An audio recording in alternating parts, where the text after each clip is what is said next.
परम पूज्य निर्यापक समन मुनि बंगो 108 सुधा सागर जी महाराज की जय। समस्त मुनि संघ की जय।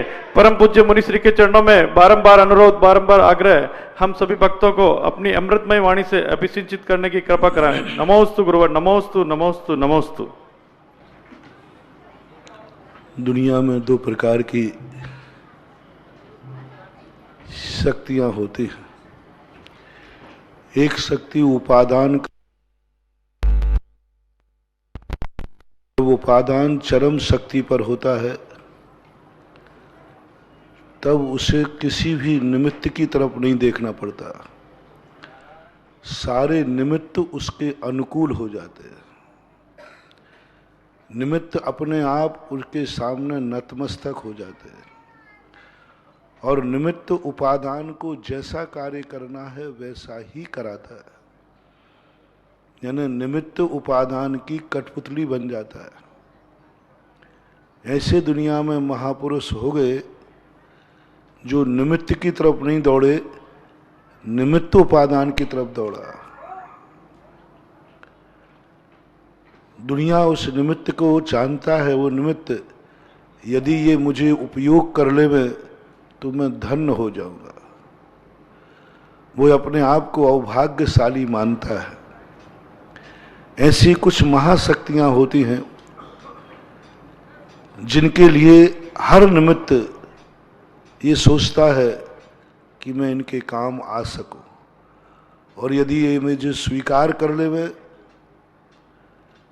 तो हमारा जीवन धन्य हो जाएगा। वे कहलाती हैं भगवत शक्तियां, गुरु शक्तियां। आपने देखा भगवान के ऊपर जब छत्र लगता है, मंदिर बनता है,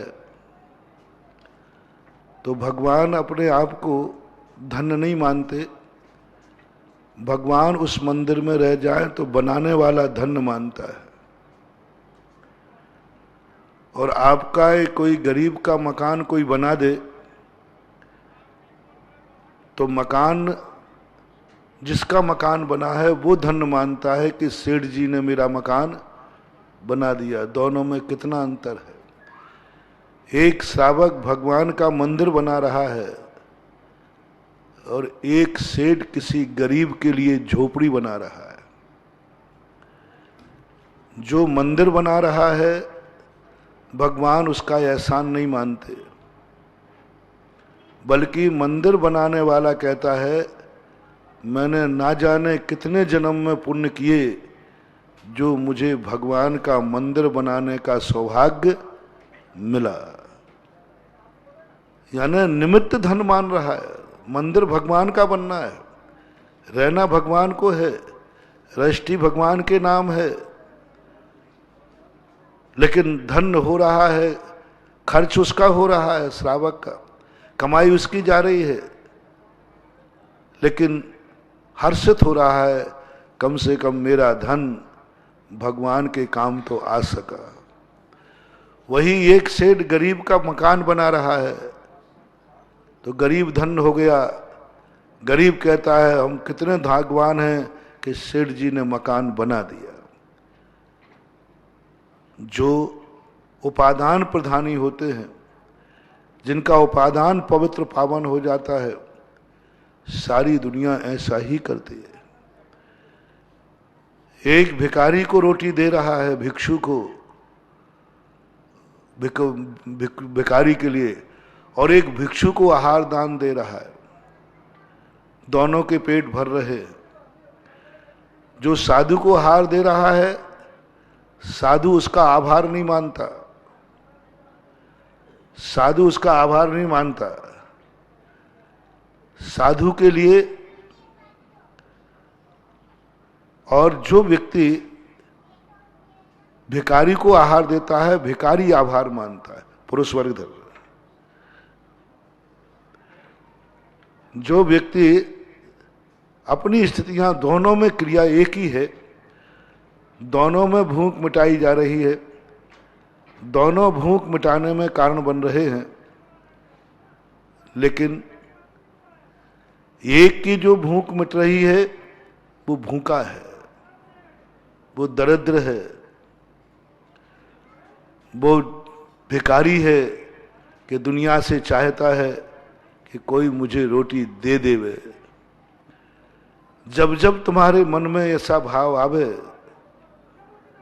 कि कोई मुझे कुछ दे देवे, समझ लेना तुम्हारे अंदर भिखारी पने का लक्षण आ गया।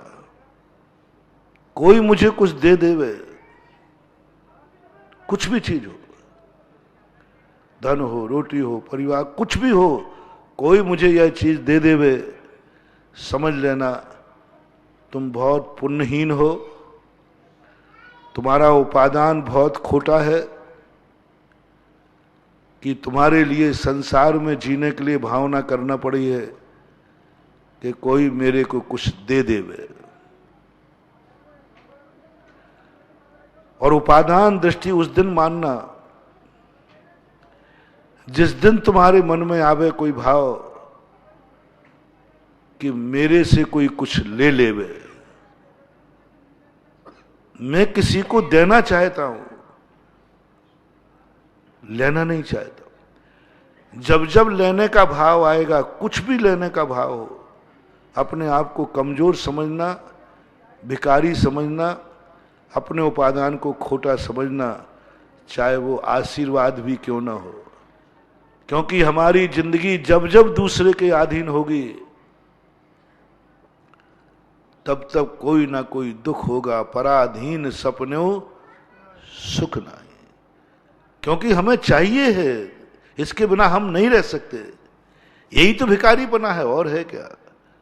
साहित्यिक भाषा में बोलते से उपादान की खोट, धार्मिक भाषा में बोलते उपादान की कमजोरी। जो पर के अधीन जी रहा है, पर के बिना, पर की कृपा हो जाए तो ठीक, नहीं तो कुछ नहीं।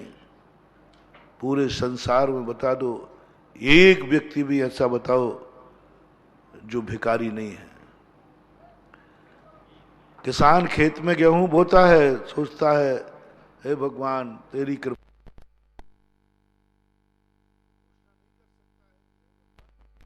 मुझे तेरी कृपा की जरूरत नहीं, मेरा उपादान इतना मजबूत है कि कोई भी दुनिया का ताकत मेरे खेत को नहीं बिगाड़ सकती। मेरा पुण्य है, उपादान है, कोई एक चिड़िया भी उस खेत में नहीं जाएगी।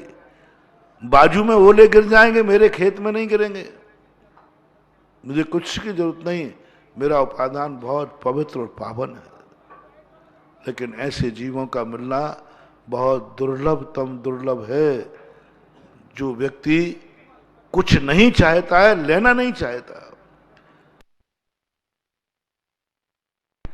कि मैं किंचित मात्र भी किसी से कुछ नहीं लूंगा। बाहुबली के संबंध में ऐसी किंवदंती है, सत्य तो नहीं है लेकिन किंवदंती है, कि वो बताते कि खड़े हो गए, एक अंगूठे के बल पर खड़े हो गए। बोले क्यों? मैं भरत चक्रवर्ती की पृथ्वी पर पैर भी नहीं रखूंगा। अरे पैर नहीं रखोगे, अंगूठा तो रखोगे। तो बताते हैं ऐसा कि ये बताने के लिए कि देखो, ऐसे भी सिद्धांत होते हैं जो नियम ले लेते हैं, मैं दुनिया में, जिंदगी में किसी से कुछ लूंगा नहीं, कभी नहीं लूंगा। इसके लिए अपन लोग तो, अपना उपादान तो इतना है नहीं कि दूसरे के बिना अपना कार्य चल जाए। लेकिन अपन एक कार्य कर सकते हैं, अपन शुरू करें। महावीर स्वामी ने शुरू कराया पहला दे करके कि कोई भी वस्तु तुम बिना दिए मत लेना। चाहिए तो है। अब वहां तक हम भिखारी पने से कैसे उठें? अनादिकाल से हम तो यही चाहते आए कि कोई मुझे देने वाला मिल जाए और मैं लेने के लिए सदा खड़ा रहता हूं। मन से, वचन से, काया से सब ऋणी बनना चाहते हैं। ये सोच नहीं रहे हैं दूसरे के अधीन जिंदगी देना बंधुओं बहुत खतरनाक है। अपन समझते नहीं हैं ये ऋण है, ऋण है। ये जो हम हवाओं की ऑक्सीजन ले रहे हैं ना, ये सब ऋण है। खाते में मर रहा, ब्याज लगेगा। कोई भी चीज तुम पर की उपयोग करोगे, सब ऋण में डाल देना। होशियार व्यक्ति अपनी कमजोरी में जिंदगी चला लेता है लेकिन ऋण नहीं लेता। होशियार बनिया कहता है छोटा व्यापार करूंगा लेकिन कर्जा लेके नहीं करूंगा, क्योंकि वो जानता है कर्जा बहुत खतरनाक है। और धंधा छोटा कर लेगा, उसको देना है भाई लो तुम्हारे लिए धड़ा, बोले नहीं साहब कर्जा में मैं नहीं लूंगा। कर्जा लेके धंधा करना समझदारी नहीं है, लोन लेकर धंधा करना समझदारी नहीं है। जितने लोग लोन लेके कार्य करते हैं उनकी फिर कुड़की होती है। लेते समय, ऋण लेते समय तो अच्छा लगता है लेकिन चुकाते समय बहुत बुरा लगता है, बहुत बुरा लगता है। इसलिए नीतिकारों ने स्पष्ट कहा अपनी जिंदगी ऐसी बनाओ, कम में चलाओ, छोटे में काम चलाओ, लेकिन कर्जे की रोटी मत खाओ। कर्जा लेकर धंधा मत करो, कर्जा लेकर के कोई अपने मकान मत बनाओ, कर्जा लेकर घोड़ा गाड़ी मत खरीदो, कर्जा लेकर के अपनी जिंदगी की आवश्यकताएं पूरी मत करो। जितना कम में चले कम में चलाओ। फटा कपड़ा पहन लो लेकिन कर्जे का कपड़ा मत पहनना। सूखी रोटी खाना लेकिन कर्ज की रोटी नहीं खाना। झोपड़ी में रह जाना लेकिन कर्ज के मकान में नहीं रहना। ये आप लोगों की नीति है। हमारे धर्म शास्त्रों में ये कहा कि तुम अपनी जिंदगी ऐसी बनाओ कि दूसरे की जिंदगी की जरूरत नहीं पड़े, दूसरे के सहारे की जरूरत नहीं पड़े, क्योंकि जब जब तुम दूसरे का सहारा लोगे वो तुम्हारी इनकम में से कुछ ना कुछ ब्याज पे जाएगा। मत समझो कि हम एक गिलास पानी यूं पी लिया इतना पुण्य नष्ट हो गया, इतना पुण्य नष्ट हो गया, गिरवी चला गया, पुण्य गिरवी चला गया। ये जो अपन ऑक्सीजन ले रहे हैं ना, श्वास, हमारा न जाने कितना पुण्य गिरवी में रखा जाता है, तब एक श्वास लेने को देती है प्रकृति। जैसे बैंक लोन देता है ना, तो कुछ ना कुछ वो तुम्हें संपत्ति रखना पड़ती है। हर व्यक्ति को लोन नहीं मिलता। 100 रुपए की चीज 50 रुपए में रखता है बैंक,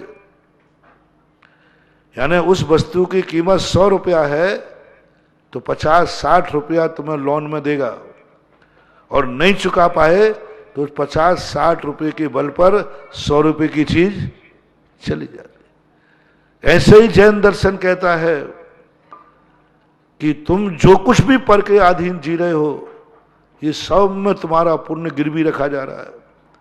2 रोटी तुमने खाई हैं, आपका 100 रोटी का पुण्य गिरवी रखा गया। सब चीजों में समझना, कुछ भी हो, अपन ने एक मिट्टी उठाई है, गिरवी रखी गई। पंचेंद्रियों के विषयों को अपन जितना भी ग्रहण करेंगे पर के अधीन, सब हमारा पुण्य गिरवी में जाता है। और गिरवी रखा हुआ माल उठाना बहुत कठिन होता है। प्रायः गिरवी रखा हुआ माल डूबता ही है। हमने साहूकारों से पूछा, मैंने कि भाई ये गिरवी तुम रखते हो? तो बोले महाराज गिरवी वाला तो रख तो जाता है लेकिन वो उठा नहीं पाता। 10, 20, 25% उठाते हैं, बाकी तो सब उनका ब्याज तक जब तक है तब तक सब यही हो जाता।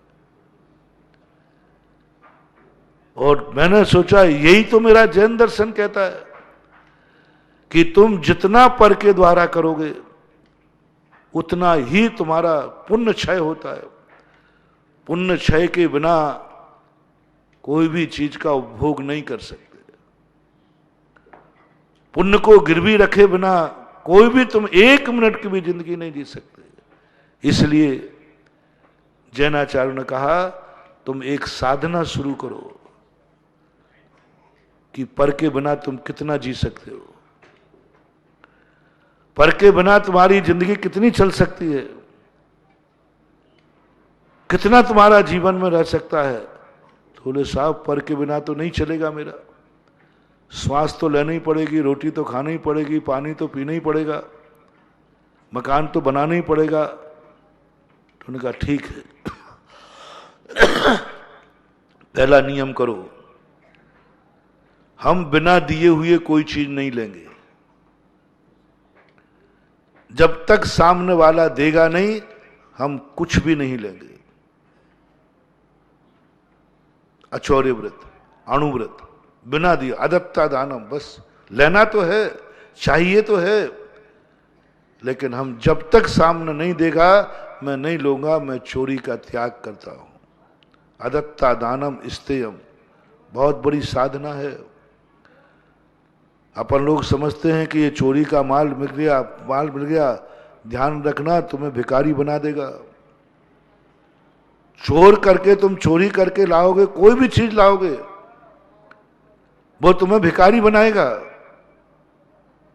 ठगी ठगी होगी। व्यापार में भी जैनाचार्य कहते हैं तुम स्पष्ट कह के मुनाफा लेना, झूठ बोल के मत लेना। व्यापार जैसा पाप और व्यापार जैसा धर्म कोई नहीं हो सकता। व्यापार बहुत बड़ा पाप है, क्योंकि व्यक्ति झूठ बोलता है, बच्चों की सौगंध खाता है, भगवान की सब खा लेता है। आप सबको मालूम है, सब उसको ऐसी मायाचारी करेंगे जिससे उसको विश्वास हो जाए कि सेठ जी लागत मूल्य पर ही हमें माल दे रहे हैं, और उसके मन में भाव है कि मैं कितना प्रॉफिट ले रहा हूं। ऋषभ देव ने कहा ऐसा पाप मत करना, अन्यथा एक दिन तुम व्यापार करने लायक नहीं रहोगे। तुम व्यापार करने लायक नहीं रहोगे, हाथ ठेला पे आ जाओगे, क्योंकि तुमने सामने वाले को धोखा दिया। मुनाफा लेना है, खुला करके लो। सारे व्यापारियों को मिलकर मीटिंग कर लेना चाहिए, जो भी दान लेंगे अपन खुला करके लेंगे, इतना परसेंट मुझे लेना है, बस। फिर आपको कोई दोष नहीं है, क्योंकि आपने कह के लिया है और उसने दिया है। जो अणुव्रतधारी हो जाते हैं, आचौर्य व्रत धारण कर लेते हैं, वे व्यक्ति नियम करते हैं मैं बिना दिए नहीं लूंगा, मुनाफा भी लूंगा तो उससे लेकर वो देगा तो लूंगा, धोखे से तो नहीं लूंगा। यदि यह साधना अपन ने धीरे धीरे आप शुरू करें, भली प्रतिमा ना लें, व्रत ना लें, कम से कम एक मन बनाए, दुनिया में हम कोई भी वस्तु घर को छोड़ करके किसी दूसरे की वस्तु को हम बिना दिए नहीं लेंगे। जैनियों को सबसे पहले चोरी का त्याग कराया जाता है, दूसरे की वस्तु मत लेना। फिर दूसरी साधना आप शुरू करो, घर में भी हम कोई भी वस्तु बिना दिए नहीं लेंगे। रोटी भी खाएंगे तो बिना दिए नहीं खाएंगे, उठा के नहीं खाएंगे, मांग के नहीं खाएंगे। शुरू करो, जो मिलेगी वह खाएंगे, लेना है, चाहिए है, और भावना भी है कि मुझे खाना, लेकिन मुंह से नहीं मांगूंगा। मन में तो इच्छा है, मन में तो इच्छा है कि ये मुझे बहुत प्यास लगी पानी दे दे, भूख लगी पानी दे, रोटी दे दे, कपड़ा चाहिए कपड़ा दे दे, लेकिन बस मैं मुंह से तो नहीं बोलूंगा। पहली साधना, मुंह से मैं याचना नहीं करूंगा, चाहे मैं भूखा बैठ रहा हूं, मन में भाव आ रहा है। भले ही चाहने के लिए कहानी सुना देना, लेकिन डायरेक्ट मत मांगना। एक जोक आता है कि एक बारात में लोग गए तो परोसने वाला सब परोस लिया, लेकिन पापड़ नहीं परोसा। पापड़ रखे सामने, लेकिन परोसना भूल गए। अब वह व्यक्ति बार बार उनकी तरफ देखे, लेकिन कोई सुने ही नहीं, और सीधे मांगना इज्जत के। तो उसने पड़ोसने वाले ने कहा साहब एक रोटी और लीजिए, पूरी लीजिए। बोले वो तो तुमने बहुत परोस दी, अब तुम बैठ यहां। बोले क्या बात है? सुन एक कहानी सुन। मैं एक बार अपनी ससुराल में गया, कहानी सुना रहा हूं, पापड़ परोसने वाले की कहानी सुना रहा हूं। वहां गया, वहां एक बार इतना बड़ा सांप निकला, इतना बड़ा इतना बड़ा इतना बड़ा, यहां से लेकर जहां वो पापड़ रखे ना वहां तक गया। परोसने मर गए, मैं तो पापड़ तो परोस नहीं पाया। बोले मूर्ख, इसलिए तो कहानी सुनाई है। लेकिन शान क्या रह गई? मैं वचनों से मांगूंगा नहीं। मन में भाव था, ललच रहा था, कहानी सुना दी, लेकिन मांगूंगा नहीं। यदि इतना संकल्प भी तुम्हारा हो गया, मैं कोई भी चीज मांगूंगा नहीं, बस मुंह से नहीं मांगूंगा, बिना मांगे जो मिलेगी वह मैं लूंगा, चाहिए है। यदि ये शुरुआत तुम्हारी हो गई तो तुम्हारा उपादान इतना मजबूत होता जाएगा, और जिंदगी भर ये नियम पाल लिया तो तुम ऐसे स्थान पर जन्म लोगे जहां तुम्हें कुछ भी मांगना नहीं पड़ेगा, सब कुछ मांगने के पहले तुम्हारे सामने प्रस्तुत हो जाएगा, अपने आप आएगा, सब बनेगा। यही साधना धीरे धीरे मुनि महाराज से कराइए। मुनियों से कहा कि तुम पराधीन मत होना, स्वाधीन रहो। वो कहता नहीं चलेगा भगवान, 4000 भ्रष्ट हो गए, पराधीन होना ही पड़ेगा, अन्न जल ग्रहण करना पड़ेगा। तो फिर मुनि महाराज को जिनवाणी कहती है, ध्यान रखना, आहार तुम मन में भी नहीं चाहोगे, मन में भी भाव नहीं करोगे आहार के लिए, वचन से भी कहा नहीं करोगे, काया से भी नहीं ग्रहण करोगे। सामने वाला देने के लिए अपने को भाग्यशाली माने और वो तुम्हारे लिए पहले कहे तो वो देवे, वो भी भक्ति के साथ देवे तो लेना, अन्यथा भूखे मरकर समाधि ले लेना। हम लोगों की शक्तियां क्यों जाग रही हैं? साधना के बल पर नहीं। तुम देख के दंग रह जाते हो, साधु का इतना विल पावर कैसे होता है? साधु इतने उपसर परिसर क्यों सहन कर लेता है? साधु को घबराहट क्यों नहीं होती? ये शक्ति कहां से आई? माला फेरने से नहीं आई ये शक्ति, जाप देने से नहीं आई ये शक्ति, उपवास तपस्या करने से नहीं आई ये शक्ति, मंत्र फेरने से नहीं आई शक्ति। महात्मा महावीर ने एक नियम दिया, तुम्हें जो वस्तु चाहिए, आवश्यकता है, उसको तुम किसी से मन वचन काय से मांगोगे नहीं। ये भाव भी नहीं करोगे कि मुझे कोई चौका लगा लेवे। देखो कितनी बड़ी शक्ति है। मुनि महाराज ये भाव नहीं कर सकते कि मुझे कोई चौका लगावे, मुझे कोई आहार देवे, भाव भी नहीं करेंगे। भाव आ रहा है तो नंबर कटेंगे, आते हैं, आ सकते हैं। मैं तो उत्कृष्ट मुनि की बात कर रहा हूं। मन में भी भाव नहीं, भूख है, वेदना है, तकलीफ है, लेकिन महावीर ने कहा श्रमण तू मन में भी भाव नहीं करना कि कोई मुझे चौका लगावे।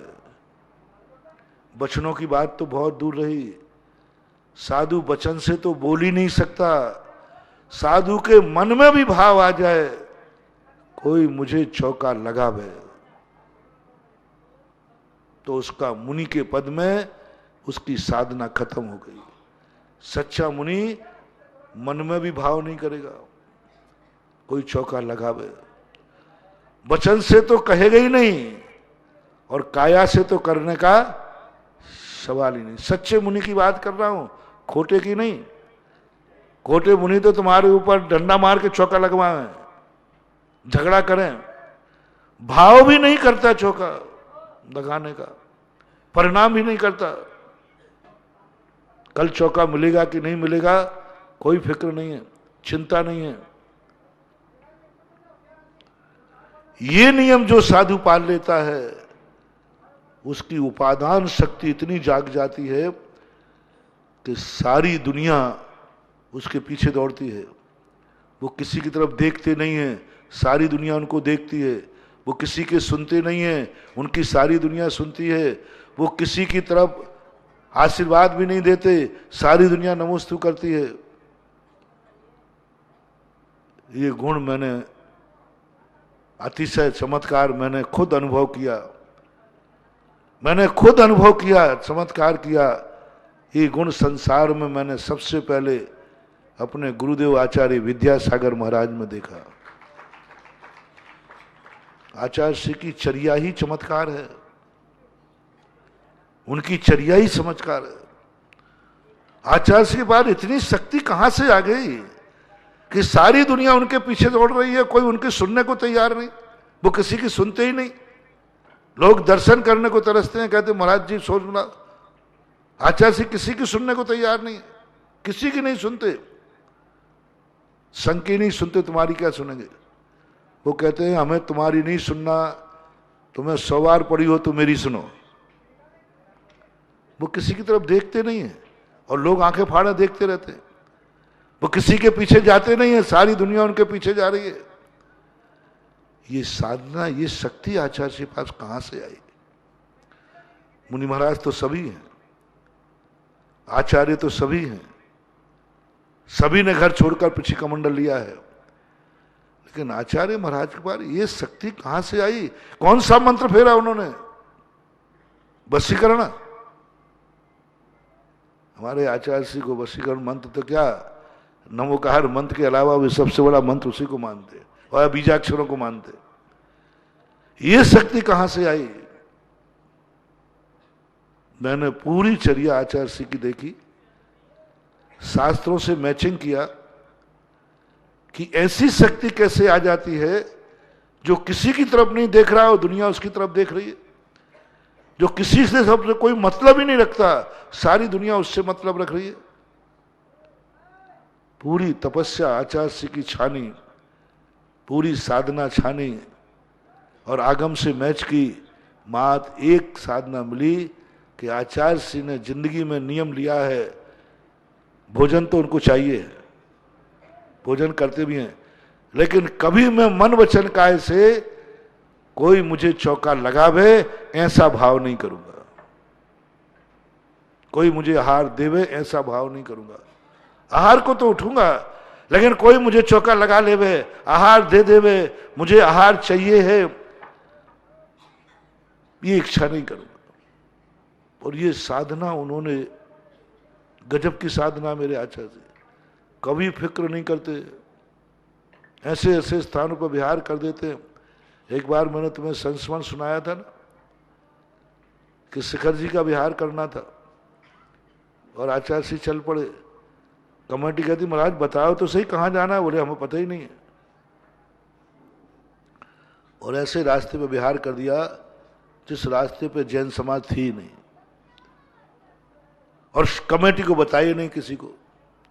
हम उस समय हम लोग नए नए थे लोग, तो हम लोग चलते कि आचार्य श्री ने आज क्या कर दिया ये, बिना कहे कमेटी के कल कौन उठा, चौका कौन लगाएगा, कल हार का क्या होगा, कमेटी को तो बताया ही नहीं।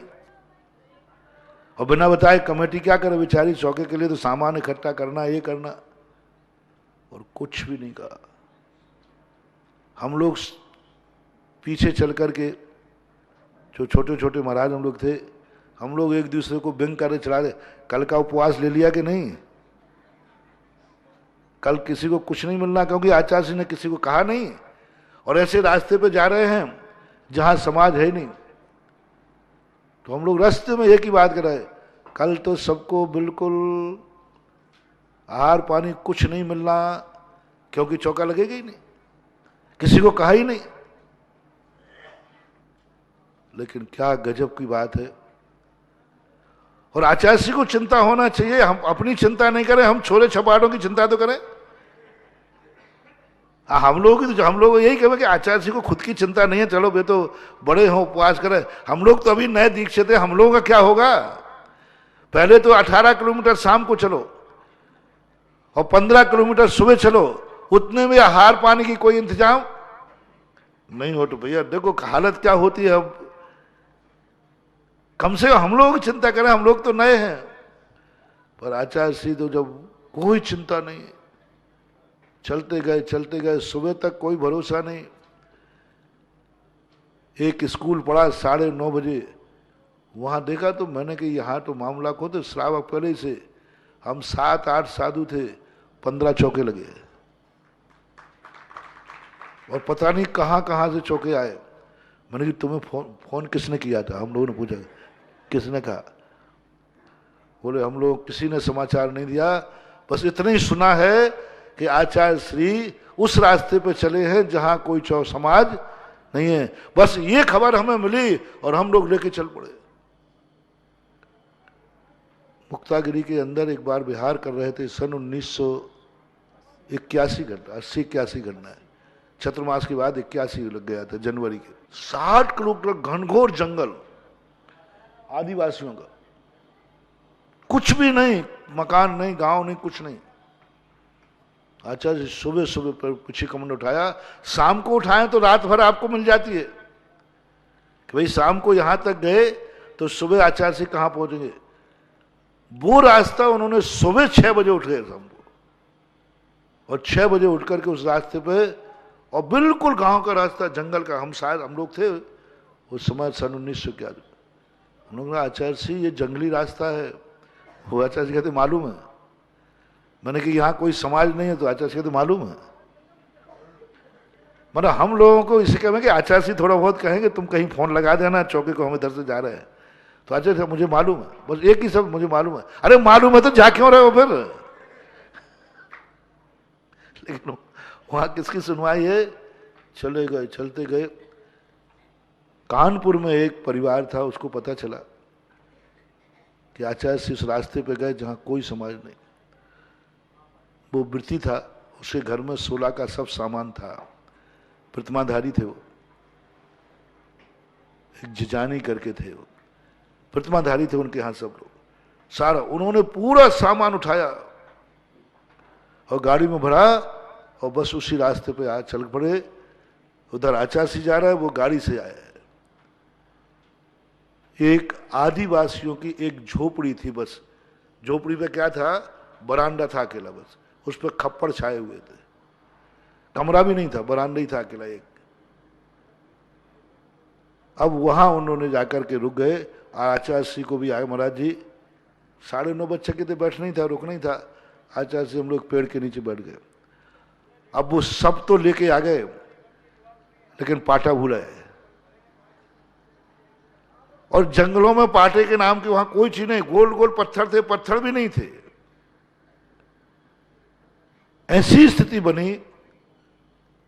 अब वो कहते महाराज जी एक पाटा लाए थे, एक एक करके उठाऊंगा तो शाम के 4 बज जाएंगे।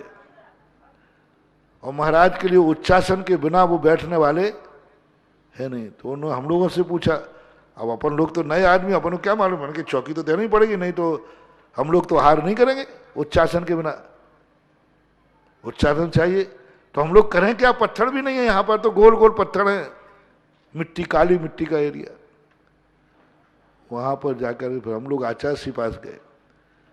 आचार्य श्री पहले जंगलों में लोग पाटों पे बैठते थे क्या, काय आहार कैसे करते थे? पर कैसे आहार करते हो, पाटे कहां से लाते होंगे? रामचंद्र जी पाटे कहां से लाए होंगे कुलभूषण देशभूषण को? उच्चासन कैसे बनेगा? गुप्ती सुगुप्ती आदि। तो आचार्य श्री ने क्या कहा, वही मिट्टी को हाथ में लेके बोले ये मिट्टी है ना, यदि श्रावक एक कहे महाराज उच्चासन बराजिए, बस उच्चासन हो गया ना। इतनी सी मिट्टी उठाकर उसने एक लगाया, महाराज उच्चासन हो गया, भावनात्मक। बस इतना उनका कहना था, और हम आचार्य से छोड़ के उठ के आ गए।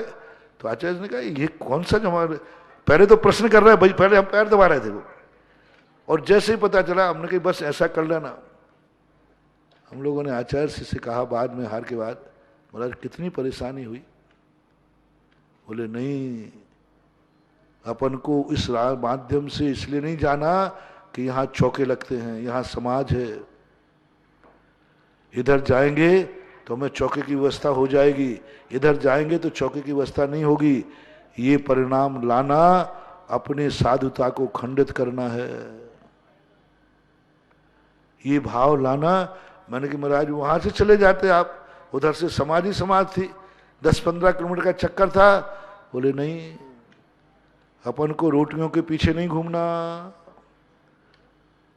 अपन को चौके के पीछे नहीं घूमना, अपन को श्रावक के पीछे नहीं घूमना।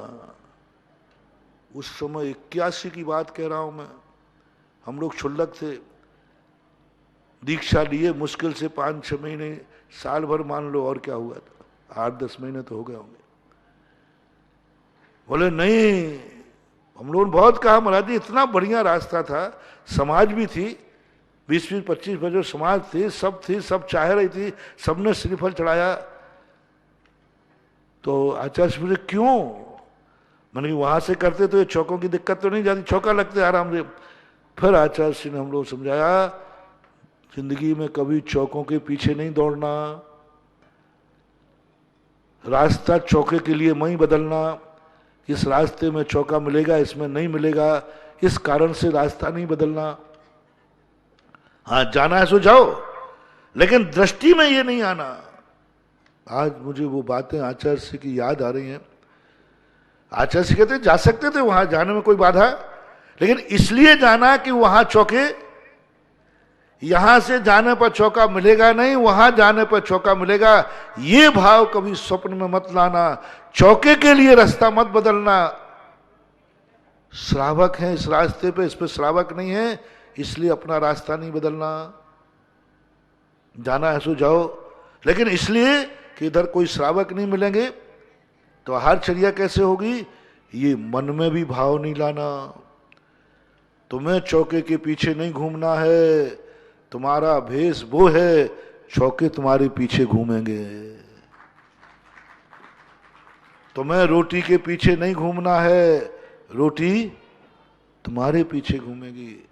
तुम्हें श्रावकों के पीछे नहीं घूमना है, तुम्हारे पीछे श्रावक घूमेंगे। तुम्हारे लिए नहीं सोचना है कि हमारी व्यवस्था कहां होगी, व्यवस्था के पीछे मत घूमो, तुम्हारे पीछे व्यवस्था घूमेगी। तुम तो मात्र अपनी अवस्था को सिद्ध रखो, व्यवस्था पीछे घूमेगी। उस समय आचार्य जी भी यंग थे, सन 1981 के, कितने साल हो गए, सब गजब का। आचार्य जी ने, हम लोग सुन के दंग रह गए, ये क्या बोल रहे हैं आचार्य जी, श्रावक के लिए इधर श्रावक हैं इसलिए जाना नहीं, हमारी व्यवस्था अच्छी होगी इसलिए नहीं, चौका पाने की व्यवस्था हो जाएगी इसलिए नहीं, नहीं इसलिए नहीं जाना। मन में भी भाव मत लाना, मन में भी भाव मत लाना। ये तो भाव आते ही है, और आप लोग यही कहते ही हो, आप लोग कहते हो इधर से चलते हैं। बोले क्यों? महाराज जी इधर से समाज है, और साधु भी सोच लेते चलो इधर से चलेंगे, समाज बहुत मिलेगी, चौके पानी की व्यवस्था भी हो जाएगी, बिहार भी पाटा फाटा सब बढ़िया मिल जाएंगे, सब हो जाएगा। आचार्य श्री कहते यदि ये भाव भी तुम्हारा आ गया ना तो साधुता में बट्टा लग गया, साधुता में बट्टा लग गया। चौके के लिए साधु ने रास्ता बदला, भिक्षु से भिखारी की तरफ चला गया। साधना का अतिशय खत्म हो रहा है। नहीं, चौके के लिए रास्ता नहीं बदला जाएगा, चलेगा। महानुभाव, मैंने पूरे आचार्य श्री को देखा, मात्र एक तपस्या, एक साधना और एक नियम का परिणाम है कि आज आचार्य श्री के पीछे सारी दुनिया दौड़ रही है, वो नहीं दौड़ रहे किसी के पीछे। उनको चिंता नहीं है कि मेरे संघ के चौका कहां लगेगा, श्रावकों को चिंता है कि महाराज का चौका कहां करूं। बोलो, आचार्य श्री के लिए चौकों की चिंता करना पड़ती है कि श्रावक करता है? मां दुनिया का एक संघ ऐसा है आचार्य श्री का, जिसमें आचार्य श्री उनके संगत साधु चौके की चिंता नहीं करते, चिंता करता है श्रावक। ये उपादान शक्ति कहां से आ गई? इतनी उपादान शक्ति आ गई कि सारे निमित्त उनके सामने झुक रहे हैं। मात्र उन्होंने एक नियम लिया, मैं 2 रोटियों के पीछे नहीं घूमूंगा, मैं श्रावक के पीछे नहीं घूमूंगा, मैं शेर हूं, शेर बन के रहूंगा। नहीं मिलेगा हार, नहीं मिलेगा, ठीक है, क्या बात हुई, चलेंगे, समाधि ले लेंगे, और क्या होगा, लेकिन रोटियों के चौकों के पीछे नहीं घूमेंगे, नहीं जाएंगे। ये बातें साधारण नहीं महानुभाव। इसलिए मूलाचार में मन से, वचन से, काय से उद्दिष्ट दोष के अंदर बताया कि मुनिराज का मन वचन काय से भी आहार के संबंधी कोई अनुमोदना नहीं होना चाहिए, परिणाम ही नहीं लाना, बस अंजलि लेके निकल जाओ, मिल जाएगा तो ठीक, नहीं मिल जाएगा तो ठीक, भावना नहीं करेंगे कि मिलना ही चाहिए, चले जाओ, बस जाना है तो चले जाओ और निकल के घूम के वापस आ जाओ। बहुत बड़ी साधना है, उपादान दृष्टि पाने वालों के लिए कह रहा हूं, जिनको अपना उपादान मजबूत करना है, जिनके अपने साधुता में चमत्कार लाना है, साधुवाद में अतिशय लाना है, तो बस एक ही नियम ले लो, मैं रोटियों के पीछे नहीं घूमूंगा, चौकों के पीछे नहीं घूमूंगा, मैं कोई चीज याचना परिसय, मैं कोई चीज मांग के नहीं लूंगा और मांगने का भाव भी नहीं करूंगा। तुम्हारा तो भाव कर लिया था, तुमने तो पापड़ों के लिए कहानी सुना दी, तुम्हारी बात तो लगे चल जाएगा, हमारे लिए कहा नहीं, कहानी सुनाना छोड़ो, मन में भी भाव नहीं लाना, मन वचन का से त्याग करो उसका। कोई चीज हम चाहेंगे नहीं, मिलेगी तो ले लेंगे।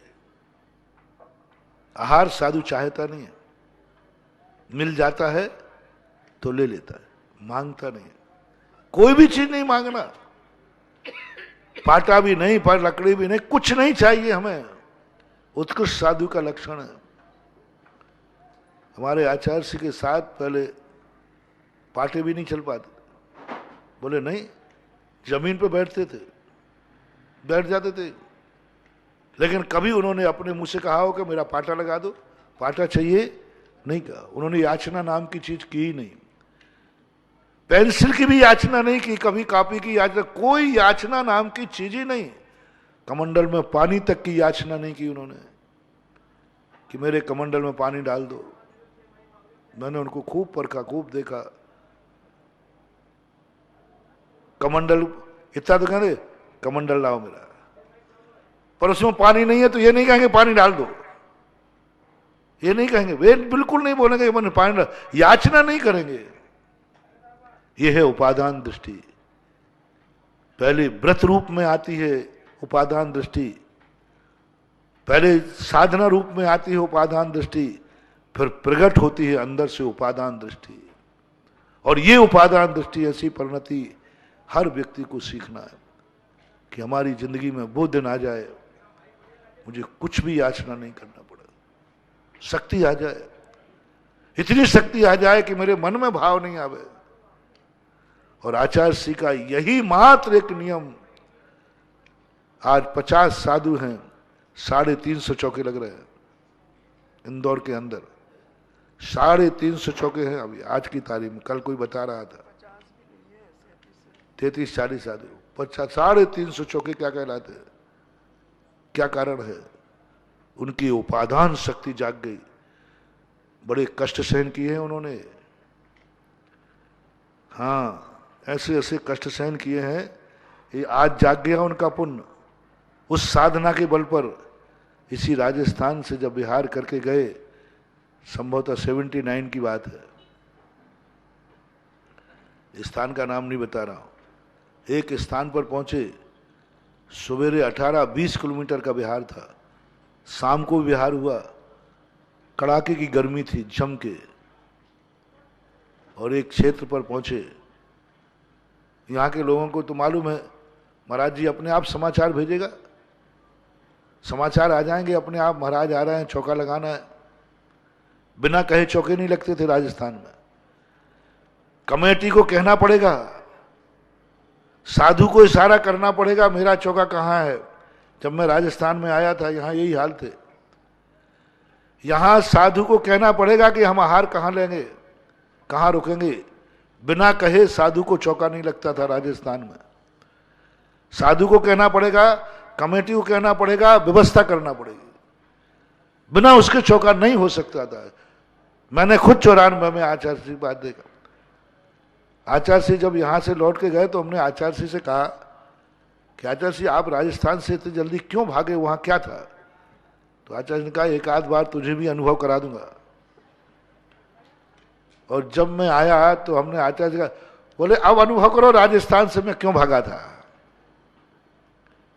और यहां आकर वही देखा,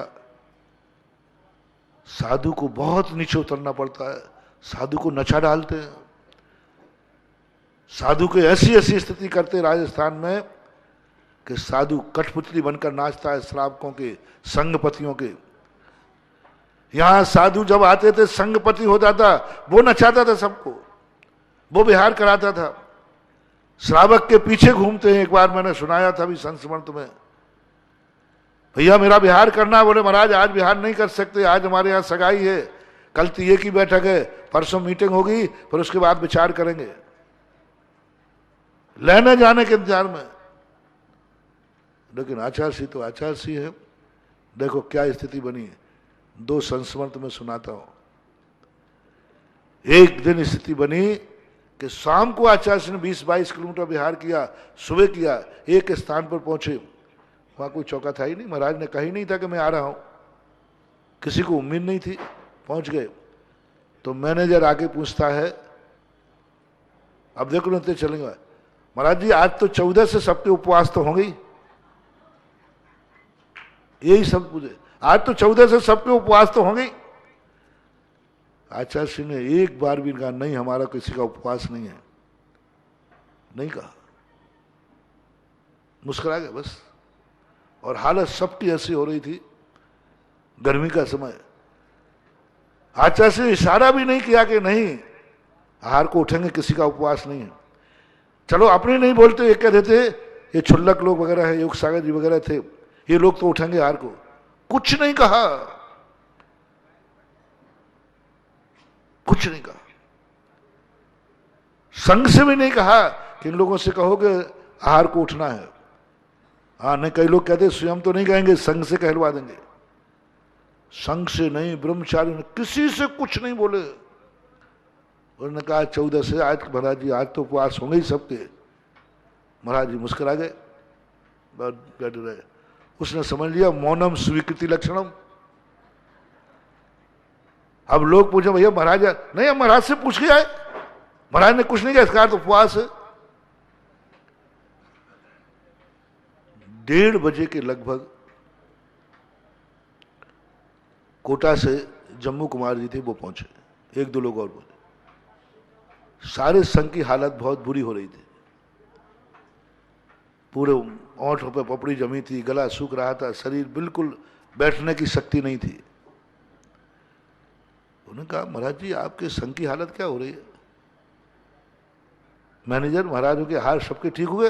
बोले नहीं आज तो 14 थे, सब लोगों के उपवास थे। मैनेजर ने पूछा कि भाई सब लोगों के आज आहार सबके ठीक हुए कि नहीं? बोले साहब आज तो महाराज का 14 से ना उपवास थे सबके, उसी ने अपनी तरफ से निर्णय करके दिया थे। अब जम्मू कुमार जी आचार्य सिंह के मुंह लगे हुए थे, वो सीधे आचार्य पर, महाराज जी ये शरीर के साथ अत्याचार है, ये आपघात है, ये शरीर का शोषण है। 1-1.5 मिनट तक उन्होंने जो भरी थी जो कह दी, ये गलत है, या तो आप गर्मी में विहार मत कीजिए और या उपवास मत कीजिए। आप विहार कर रहे हो और उपवास, चलो आप कर लेते, ये जो नए नए छुल्लक जी बैठे हैं, क्या आपको हिंसा का दोष नहीं लगेगा? इतना विहार कराओ, ये तो बेचारे आपके मारे, इतना विहार कराओ फिर उपवास दे दो आपको। अभी भी आचार्य सिंह ने इशारा कुछ भी नहीं किया, आचार्य जी मुस्कुराते रहे, आचार्य सिंह बोले ही नहीं। तो वो उठ करके छुल्लकों के बार, आप लोगों को आचार्य सिंह उपवास देवे तो मना कर देना चाहिए। भाई ऐसे बोलोगे तुम छुल्लक होकर के, इतनी छोटी छोटी सी उम्र है और ऐसी गर्मी में बिहार, स्पष्ट कह दिया करो हमारे बस की उपवास करना नहीं है, कोई दोष नहीं लगेगा उनको। तो जब सबसे बोलने लगे तो एक छुल्लक जी बोल पड़े, छुल्लक नहीं ब्रह्मचारी थे, ब्रह्मचारी आप लोगों के उपवास, आप लोग तो मना कर सकते हो। तो ब्रह्मचारी ने क्या दिया, जम्मू कुमार जी इतने गुस्सा क्यों हो रहा है, किसका उपवास है? बोले किसका उपवास है? आपके आचार्य सिंह का, आप लोगों का। बोले किसने कहा? बोले मैनेजर बोल रहा है, मैनेजर बोल रहा है कि उपवास है। ब्रह्मचारी ने कहा नहीं, ना तो आचार्य ने उपवास दिया ना हम लोगों को दिया है। तो आचार्य ने आपको उपवास नहीं दिया, तो आप लोगों ने लिया है? बोले ना हमने लिया है ना आचार्य ने दिया है। तब फिर मैनेजर के ऊपर वो हावी हुए, बोले बात क्या है? बोले आए थे तो हमने तुरंत पूछा था महाराज जी आज तो 14 से उपवास। बोले तूने पूछा था? बोले हाँ। तो किसी ने कुछ कहा नहीं तो मैं तो उपवास समझ गया। अब बोलो ऐसी परिस्थिति में भी हमारे आचार्य श्री ने इशारा नहीं किया। याचना परिचय देखना कितना जबरदस्त था। इस परिस्थिति में भी डायरेक्ट इनडायरेक्ट घुमा के फिरा के कहीं से तो कहते कुछ नहीं, याचना नहीं करूंगा, 2 रोटियों के लिए अपना स्वाभिमान नहीं छोड़ूंगा। तुरंत फिर तो यहां वहां से जो चौके आए, सबको गर्मी चढ़ चुकी थी। लेना क्या था, 3 साढ़े 3 बजे जाकर के आहार को उठे, पानी लेकर के आए और वैसे आहार होने के बाद सब लोग 4:30 बजे, सब 4:30 5 बजे तक आहार हो चुके थे। 1 घंटे आचार्य बैठे, गर्मी का समय था। 5:30 पौने 6 बजे वहां से आचार्य ने फिर विहार कर दिया। ऐसी साधनाएं, ऐसे उपसर्ग, ऐसे परिचय आचार्य ने सहन किए हैं। तब आज उस फल का परिणाम है कि आज वो चाहे 23 साधु हैं और 350 चौके हैं। उसका परिणाम एक साधना है, उपसर्ग से एक स्थान से आचार्य से विहार करके। यहां की आदत है जो मैंने बताई कि बिना विहार बिना कहे साधु जाए तो उसको भेजने तक नहीं जावे कोई। एक दूसरा क्षेत्र था, वहां आचार्य से विहार कर गए तो उन्होंने कहा आज तक यहां से साधु मेरे से बिना पूछे विहार नहीं किया, इन्होंने क्यों किया?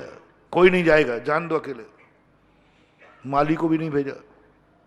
उस समय चटाई लेते थे संघ, चटाई भी नहीं भेजी, कुछ नहीं भेजा, कुछ नहीं, कोई नहीं जाएगा। क्षेत्र पे समाज थी नहीं। और मैनेजर कहता था साधु मेरे ऑफिस में आके नोट कराए कि मुझे विहार करना है तो व्यवस्था करूंगा, नहीं तो नहीं। आचार्य श्री ऑफिस में जाएगा। और उसने भी कसाय पकड़ ली, कोई नहीं जाएगा, रात में याद आएगी, अपने आप चटाई मंगाते फिरेंगे। और आचार्य श्री चलते गए, रास्ता मालूम नहीं था। और ऐसी स्थिति बनी, एक घनघोर जंगल में रात हो गई। शेर चीता उस जंगल में रहते हैं, भयानक जंगल में। वो जंगल स्थान को मैंने देखा। आचार्य श्री ने सब, उस समय 5 साधु थे, हम नहीं थे उस समय, 5 साधु थे मात्र, 4 क्षुल्लक थे और आचार्य श्री थे। आचार्य ने कहा सब लोग इस चट्टान पर बैठ जाओ एक साथ, कोई रात में सोएगा नहीं। और रात, आज की रात अंतिम रात है, कोई भी जंगली जानवर आ सकता है। और शेर चीते वहां थे, पक्का है, कोई भी जंगली जानवर का आक्रमण हो सकता है। सब लोग अपनी समाधि में लीन हो जाओ और सुबह जीवन रहेगा तो विहार होगा, अन्यथा सब समाधि में बैठ जाओ। जानवर आएगा, रात में क्या करोगे जंगल? पूरी रात पूरा संघ ध्यान में बैठा रहा। सुबह हुआ, सकुशल था। अपन लोगों के पुण्य से कुछ नहीं हुआ। मैं तो अपना पुण्य मानता हूं, हमारे पुण्य से उनका कुछ नहीं हुआ, क्योंकि उनको कुछ हो जाता तो आज अपना क्या होता। और उसके बाद आचार्य से विहार हुआ। और यदि कोई बताने वाला होता तो 2-2.5 किलोमीटर आगे वहां एक छोटा सा गांव था आदिवासियों का, वहां पहुंच जाते। लेकिन ऐसा तो भी आचार्य श्री ने मन से, वचन से, काय से कोई याचना नहीं की, कोई रोष नहीं व्यक्त किया। दूसरे दिन जाकर के कोई समाज को यह नहीं कहा कि इस मैनेजर ने मेरे साथ ऐसा व्यवहार किया, मेरे संघ के साथ ऐसा किया, कुछ नहीं बोला, बात ही नहीं की, चर्चा ही नहीं की। और बल्कि बस ऐसी निरीह वृत्ति की हमारे आचार्य श्री की साधनाएं हैं। वो साधनाओं का चमत्कार है कि आज आचार्य श्री शेर के समान सारी दुनिया में घूम रहे हैं, बाजार में निकले हैं लेकिन खरीदार नहीं हैं। यानी दुनिया से उनको कोई मतलब नहीं है, दुनिया को उनसे मतलब है। ये संस्मरण मैं इसलिए सुना रहा हूं क्योंकि प्रवचन के प्रारंभ में अपन ने कहा था कि इस दुनिया में व्यक्ति को उपादान दृष्टि जगाना है, और उपादान दृष्टि जगाने का तरीका आप लोग भी शुरू करो। 24 घंटे में जितनी चीजें हैं मांगना मत, बिना मांगे काम चलाओ। चलो अभी पहले अभ्यास में ले लो, नियम मत लो, बस आदत में डाल लो, मैं कोई चीज मांगूंगा नहीं, घर में नहीं मांगूंगा, पड़ोस की तो बिना दिए लेना ही मत, घर में भी मांगने का कोई चीज मांगूंगा नहीं। चलो कोई चीज तुम्हें चाहिए है, ऐसा कर लो अभ्यास में, 1 घंटे नहीं मांगूंगा, उसके बाद नहीं मिलेगी तो फिर थोड़ा इशारा कर दूंगा, इशारे में नहीं मिली तो मांग लेना। चलो 1 घंटे का, प्यास लगी है, मैं मांग के पानी नहीं पीऊंगा। कितनी देर? बोले 1 घंटे तक नहीं। 1 घंटे बाद जब सहन नहीं होगा तो अपने हाथ से उठा के तो पीना ही मत, अपने हाथ से उठा के तो पीना ही मत, और मांग के पीना मत। 2 नियम। नहीं तो तुम कहो महाराज मांगूंगा नहीं, उठा के तो पी लूंगा। नहीं नहीं, वो तो अदत्ता दान नमस्ते। हम अपने हाथ से पीऊंगा नहीं, और 1 घंटे तक मांगूंगा नहीं, और 1 घंटे तक भूख लगी है, मंदिर से जाकर के 1 घंटे का नियम ले लो, मैं घर से जाकर 1 घंटे तक भोजन नहीं मांगूंगा और अपने हाथ से भी नहीं खाऊंगा।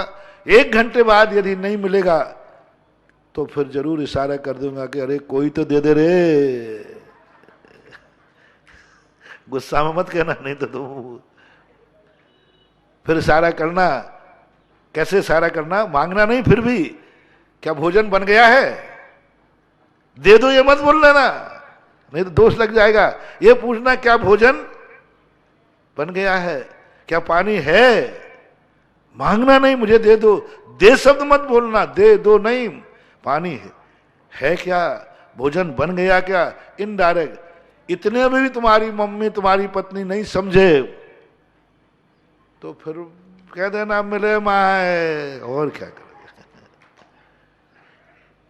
1 घंटे, 2 घंटे, 4 घंटे, एक दिन ले लो 1 घंटे, 2 दिन 2 घंटे, 4 घंटे, धीरे धीरे ऐसी आदत पड़ लो कि मैं 24 घंटे तक मांग के नहीं कोई चीज लूंगा, घर में कोई चीज मांगूंगा नहीं।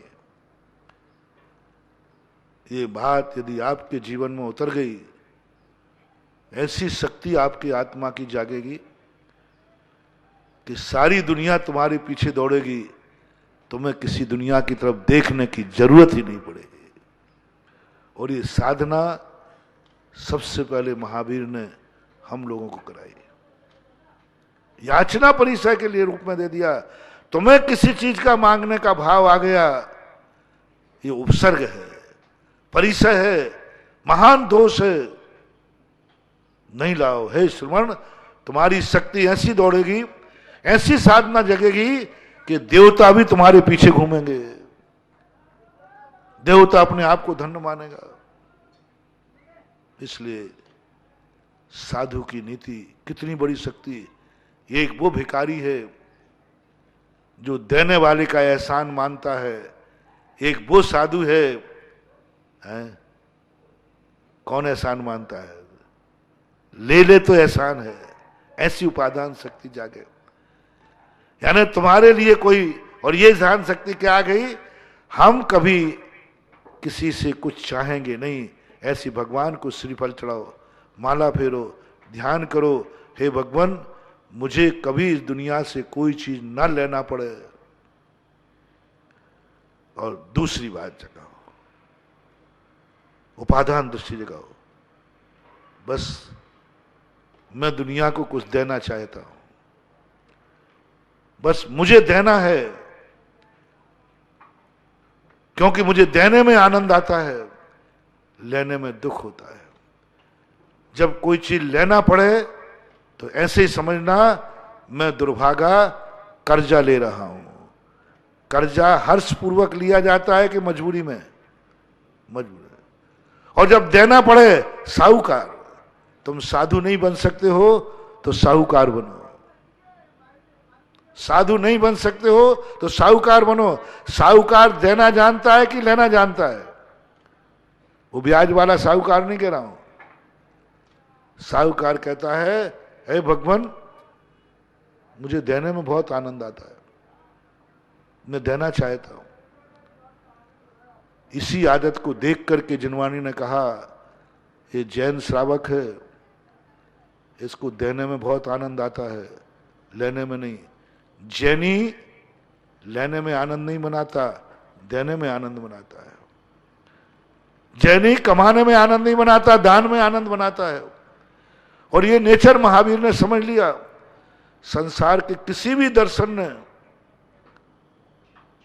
दान में पात्र की व्यवस्था नहीं बनाई। सारे दर्शन देख लिए हमने, कहीं पात्र की व्यवस्था नहीं बनाई। जब महावीर ने देखा कि हमारा भक्त खाने में आनंद नहीं मनाता, खिलाने में मनाता है, खिलाने में आनंद आता है, खाने में उतना आनंद नहीं आएगा, ये लक्षण आप अपने अंदर जगाओ। तुम्हें खाने में आनंद आता है कि खिलाने में आनंद आता है? तब उन्होंने कहा, इसको तो खिलाने में आनंद है, हर किसी को खिला देगा। तो उन्होंने रोका, रुको। बोले क्यों भगवान, क्यों रोक रहे हो? मुझे तो देने में आनंद आ रहा है। बोले नहीं, हर व्यक्ति को मत देना। तुम्हारी आदत को देखकर, तुम्हारे संस्कार को देखकर, जैनियों की उपादान दृष्टि देखकर, जैनी कहता है मैं किसी के अधीन नहीं होऊंगा, लेकिन सबको मैं दान दूंगा, सहारा दूंगा। इस आदत को देखकर महावीर ने कहा ये बर्बाद हो जाएंगे, खोटे को देके आ जाएंगे, डाकुओं को देखे आ जाएंगे, पापियों को देके आ जाएंगे। तो महावीर ने कहा, हे जैनी, तू पात्र को दान देना। धन देना है? बोले हाँ देना है, मुझे देने में आनंद आता है। तो ऐसे व्यक्ति को दो जो लेना नहीं चाहता। देखना, समस्या देखना। ऐसे व्यक्ति को दो जो मांगना नहीं चाहता। ऐसे व्यक्ति को दो जो धन से दूर भागता है, मर जाऊंगा लेकिन मांगूंगा नहीं, ऐसे व्यक्ति को ढूंढो। देखो दोनों तरफ देखना महावीर क्या कह रहे हैं। तुमसे तो कह दिया तुम्हें देना है, लेना नहीं। उधर जिसको देना चाहे तो उससे कह दिया तू कभी लेने का भाव मत करना। तो कौन है दुनिया में जिसको तुम देना चाहते हो और वो लेना नहीं चाहता? धन, सोना, चांदी, मकान, कौन है? तुम देना चाहते हो, लेकिन उस व्यक्ति का नाम बताओ जो लेना नहीं चाहता, उसको देना है। अब बताओ, जो लेना नहीं, जो मांग रहा है बेचारा का मुझे मिल जाए, उसको मत देना। जो लेना नहीं चाहता उसको देना। बताओ दुनिया में कौन है जिसको तुम देना चाहते हो और वो लेना नहीं चाहता? उसका नाम है भगवान जिनेंद्र देव, देवादि देव, अरहंत देव। बोलो, तुम्हारे जिनेंद्र देव धन चाहते हैं? तुम्हारे जिनेंद्र देव मकान मंदिर चाहते हैं? कुछ नहीं चाहते वो। यहां तक कि कुबेर रचना करता है समूषण की, उसको छूते तक भी नहीं। किसके समूषण की रचना कर रहे हो? किसको 225 कमल बिछा रहे हो जो कमलों को छुएगा भी नहीं? इधर बेचारा दरवाजे पे खड़ा भिखारी कह रहा है, सेठ जी इधर एक आधी तोला डाल दो तो हम तुम्हारे जिंदगी भर गुण गाएंगे। और उधर सोने के कमल बिछा दिए, सोने का समूषण बिछा दिया, और वो चाहे नहीं रहा है, तुम्हारे कमल से 4 अंगुल ऊपर उठ गए। ओहो, जैन धर्म कहता है बस यहां लुटा देना अपनी संपत्ति, क्योंकि ये चाहता नहीं है। यहां लुटा देना, यहां कोई कंजूसी मत करना, क्योंकि ये ना तो मन से चाहता है, ना वचन से, ना काया से। 4 अंगुल ऊपर रहते समूषण में। देवराज कहते कुबेर कंजूसी मत करना, पूरे स्वर्ग की संपदा लगा देना, ऐसा समूषण रचना करो। क्यों? भगवान को अच्छा लगेगा? नहीं, नहीं, वो चाहता नहीं है। जो चाहता नहीं है उसे तुम देना है। इसलिए भक्त कहता है, देखो कैसा उपादान जागा, कैसा उपादान समर्थ किया। वो चाहते नहीं है और दुनिया दे रही है। वे कमल चाहते नहीं है दुनिया कमल बिछा रही है, उनको कांटा चुभना नहीं है, लोग फूल बिछा रहे हैं, लोग फूल बिछा रहे हैं। उनको कांटा चुभना नहीं है और लोग बिछा रहे हैं फूल। किसका परिणाम है? मात याचना परिसर उन्होंने सहन किया। इसलिए आज भी जैनी अपना धन दौलत किसको देना पसंद करते हैं? जब मंदिर की बात आती, मैंने सोचा, कई बार मैं भी उपदेश देता हूं कि अरे भाई थोड़ा गरीबों को दिया करो, थोड़ा भिखारियों को दिया करो, थोड़ा पशुओं को दिया करो। बहुत नगण निकालते पैसा। स्कूल बना दो, अस्पताल खोल दो, गौशाला खोल दो। आपसे पूछा जाए कितने लिखा रहा, बोले लिख लो महाराज जी 1100 रुपया। भाई 1100 अब नहीं मानते तो 2100 कर लो। अब देखना वही बनिया। और जैसे ही मंदिर की बात आती है, लाखों में बोली जाए तो तैयार हूं। हमारा धन का ये छत्र किस पे चढ़ेगा? यदि जिसने छत्र दिल्ली के एक सज्जन ने विश्व की गिनीज बुक में आने वाला छत्र का पुण्यार्जन लिया, यदि मैं उससे कहता कि भाई इस बार बरसात ज्यादा है, गरीबों को छाता बांट दो, तो शायद छाता बांटने के लिए मुझे चंदा करना पड़ेगा, चंदा करना पड़ेगा। एक व्यक्ति सामने नहीं आएगा कि नहीं महाराज जितने बंटवाना है छाते बंटवाओ। और जैसे ही भगवान के छत्र की बात आई तो कहता महाराज जी आप तो बोली लगाओ, 27 कलश भी मायना नहीं है। और छत्ता कितने का आता है? कितने का आता है छत्ता? 1000 रुपये का? 100-150 रुपये के छाता के लिए वो सोच रहा है महाराज जी ज्यादा नहीं तो 10 छाता लिख लो 100 लिख लो। और जब छत्र की बात आई, ये छत्र किस पे लगेगा, वो छाता किस पे लगेगा? वो छाता को चाह रहा है इसलिए कोई दे नहीं रहा है, और ये छत्र को नहीं चाह रहे हैं तो लोग सोने के लगाने को भी तैयार हो गए। भगवान छत्र चाहते नहीं है इसलिए अपन सोने का लगाते हैं। और तुम छाता चाहते हो तो कोई छाता देने को बिन मांगे मोती मिले, मांगे मिले ना भीख। देखो भगवान के मंदिर नहीं चाहता, उनको तो खुले में बैठाल दो, नाराज नहीं होंगे, पक्का है। खुले में भगवान को बैठाल दो, नाराज नहीं होंगे। फिर मंदिर क्यों बनाते हो? इसलिए बनाता हूं कि वो मंदिर चाहते नहीं है, इसलिए उनकी सोने की वेदी बनाते हैं क्योंकि वो चाहते नहीं है। तो हे जैनियों, आपको पहली आदत डालना है लेने की नहीं। दोहराओ थोड़ा सा, आधा मैं बोलूं आधा तुम बोलो। जैनियों को आदत डालना है लेने की नहीं, जैनियों को आदत डालना है लेने की नहीं, जैनियों को आदत डालना है लेने की नहीं, देने की। किसको देना? दूसरी आदत किसको देना? पहले नंबर पे जो चाहता नहीं है, जो मांगता नहीं है, मन से वचन से काय से जो चाहता नहीं।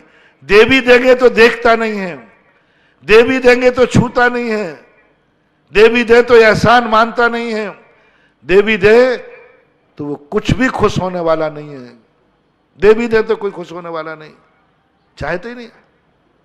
उसको दान देना पहले, और उसका नाम है देवादिदेव जिनेन्द्र। पहला कुछ देना है तुम्हें, सब कह दिया मैंने, धन दौलत। आंख की दृष्टि देना है, सबसे पहले किसको देना? जो किसी को देखता नहीं है।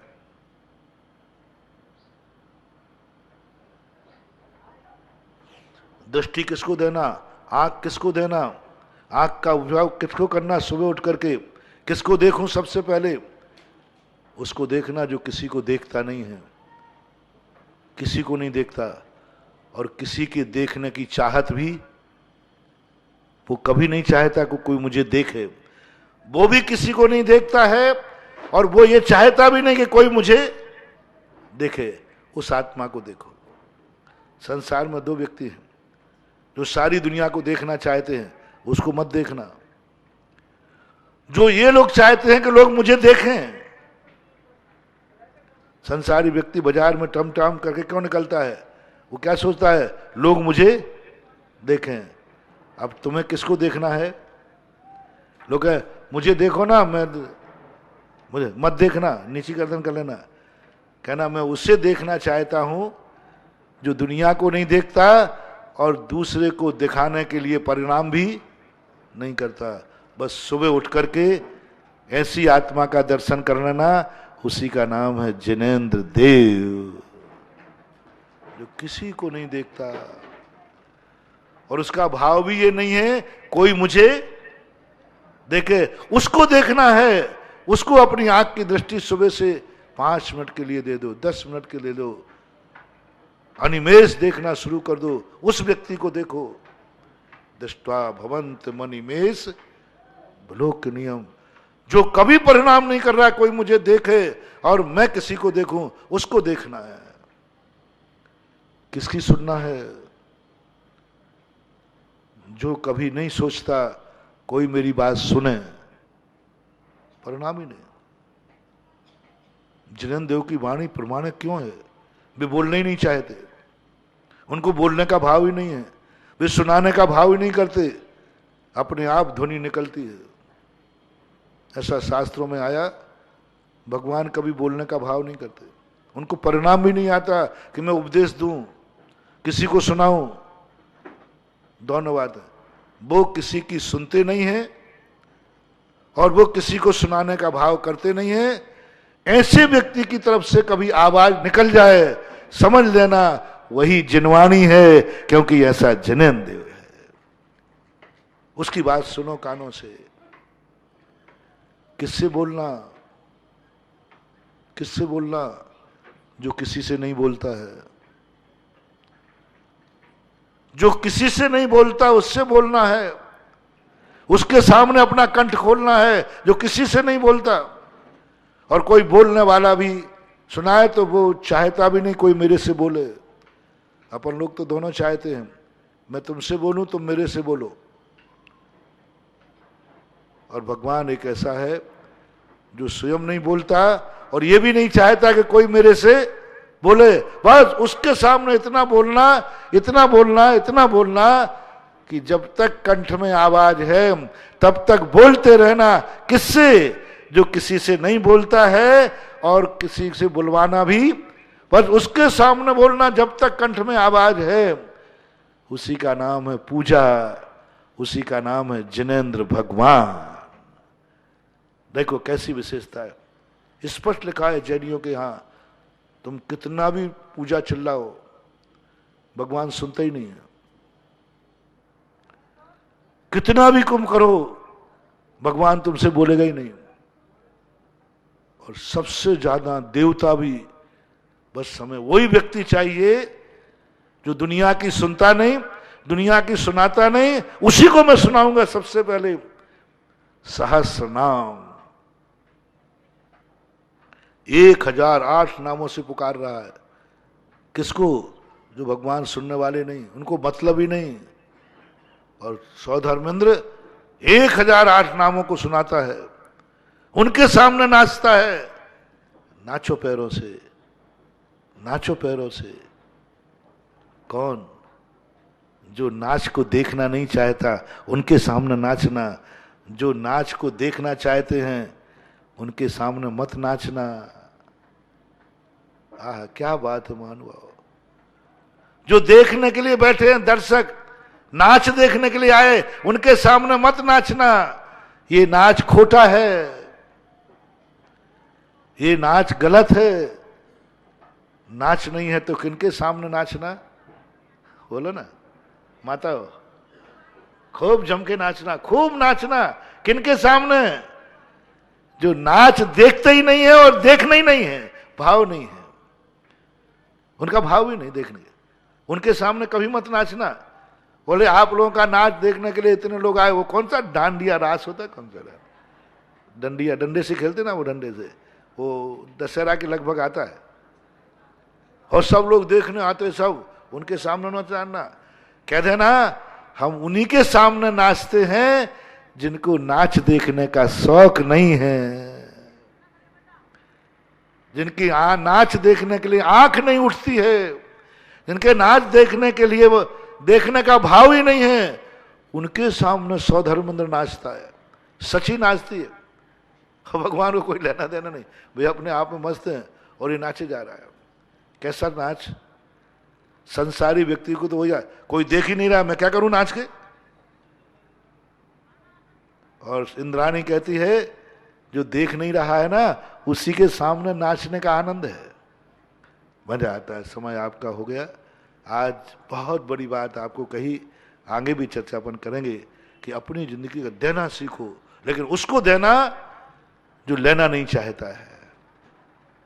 यदि बोल तुमने बिना, उसने लिया नहीं और तुमने दे के आ गए, उसी को बोलते हैं जैन दर्शन का दान, और दान की व्यवस्था महावीर भगवान की।